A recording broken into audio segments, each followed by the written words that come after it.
The other thing that's fascinating and scary and kind of horrible about this current crisis is that it's revealing a lot of fundamental problems that were already there. So, for example, I'm a professor at the University of Southern California. We're about to, starting tomorrow, take our classes online. Yeah, they're saying that it's a, kind of a fire drill test to see whether or not we need to do this on a more long-term basis. But a lot of other universities have done that. But I can still teach. My students can still come virtually. I imagine the experience won't be as rich, but they're going to continue to pay me. Facebook and Amazon have both asked their employees, if they can, to stay home and work remotely.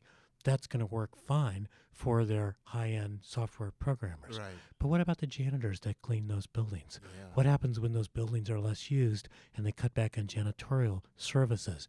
Or when, for example, in the part of downtown Seattle where all of those Amazon employees go out to lunch, it looks like a ghost town right now. And it means that the workers who work in those coffee shops and in those restaurants aren't going to work. They're not going to be paid.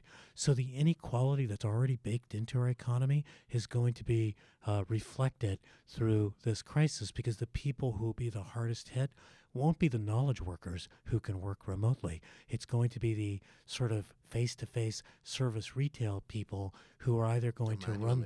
Right, they're either going to run the risk of going to work and getting infected, or there's not going to be enough work and they'll be staying home and not being paid. It's a little bit like the way in which Hurricane Katrina, revealed the underlying inequality in New Orleans.